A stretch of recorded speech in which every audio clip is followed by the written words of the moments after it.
എല്ലാ തവണയും വെള്ളയപ്പം ഉണ്ടാക്കുമ്പോൾ നല്ല ഈസ്റ്റ് ഇട്ട് പുളിപ്പിച്ചേ വെള്ളയപ്പം പൊങ്ങുള്ളൂ എന്ന് ധരിക്കുന്ന എൻ്റെ കൂട്ടുകാർക്ക് വേണ്ടി ഒരു നല്ല ടിപ്പ് ഞാൻ പറഞ്ഞു തരട്ടെ.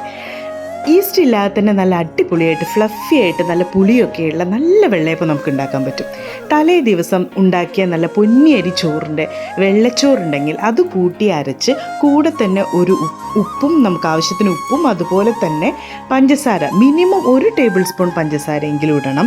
മധുരം ഇഷ്ടമില്ലാത്തവരുണ്ടായിരിക്കും, അതിന് വേണ്ടിയാണ് പറയുന്നത്. മിനിമം 1 ടേബിൾ സ്പൂൺ പഞ്ചസാരയും കൂടി കൂട്ടി അരച്ച് നമ്മൾ മാവ് തലേ ദിവസം റെഡിയാക്കി വെച്ച് കഴിഞ്ഞാൽ പിറ്റേ ദിവസം നല്ല കിടിലനായി പൊങ്ങി വന്ന് നല്ല ഫ്ലഫി ആയിട്ടുള്ള വെള്ളയപ്പം ഇതുപോലെ ചുട്ട് കൂട്ടിയെടുക്കാം കേട്ടോ. ഇതിൻ്റെ കൂടെ നമ്മുടെ സ്റ്റൂ, നല്ല ഉരുളൻകിഴങ്ങ് സ്റ്റൂ, തേങ്ങാപ്പാലൊക്കെ ഒഴിച്ച്, അല്ലെങ്കിൽ നല്ല കോഴിക്കറി, താറാവ് കറി, നല്ല മപ്പാസ് കറികൾ, എന്തിൻ്റെ കൂടി ഈ വെള്ളയപ്പം സെറ്റാണ്. രാവിലെ മാത്രമല്ല, രാത്രി അത്താഴത്തിനാണേലും ഉച്ചയ്ക്കാണേലും ഒക്കെ നമുക്ക് നല്ല കിടിലിനായിട്ട് വെള്ളയപ്പം ഇങ്ങനെ കൂട്ടിയെടുക്കാം. ഇന്നലെ പൊന്നൂസ് ജോലിയും കഴിഞ്ഞ് വന്നത് ഒരു കെട്ട് മുരിങ്ങാക്കോലായിട്ടാണ് കേട്ടോ. അവളുടെ കൂട്ടുകാരിയുടെ ഉമ്മച്ചി കൊടുത്തു വിട്ടതാന്ന് പറഞ്ഞിട്ട് എനിക്ക് കുറേ മുരിങ്ങാക്കോല് കൊണ്ടു തന്നു. അപ്പോൾ എല്ലാ തവണയും സാമ്പാറും ചക്കക്കുരു മാങ്ങ കറിയും ഒക്കെ വെച്ചിട്ട് മുരിങ്ങാക്കോല് യൂസ് ചെയ്ത് ഞാൻ ഇന്നലെ എന്ത് ചെയ്തു എന്ന് വെച്ചാൽ ഒരു തിരുവനന്തപുരം സ്റ്റൈലിൽ അങ്ങ് നല്ലൊരു മീൻകറി അങ്ങ് വെച്ചു.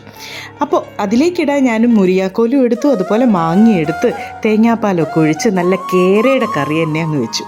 ആ കറിയും ആ അപ്പവും കൂട്ടി കഴിക്കാൻ നല്ല ടേസ്റ്റായിരുന്നു കേട്ടോ. ഉച്ചയ്ക്ക് ലഞ്ചിന് പിന്നെ വേറെ എന്ത് വേണം? നല്ല കിടിലൻ കറിയുണ്ട്, ചോറുണ്ട്, പിന്നെ അതുപോലെ മെഴുക്കുവരട്ടിക്ക് വേണ്ടി ഞാനത് നല്ലൊരു പീച്ചിങ്ങ മെഴുക്കുവരട്ടി അങ്ങ് വെച്ചു.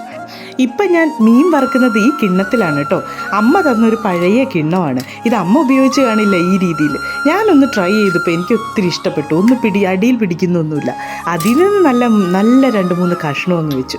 പിന്നെ ഇതാ നമ്മുടെ ചൂടിനെ തളർത്താൻ വേണ്ടി നല്ലൊരു സംഭാരം അങ്ങ് ഉണ്ടാക്കി.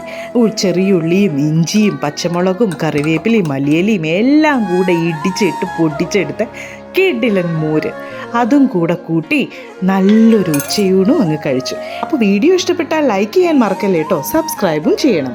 Anyway, bye bye.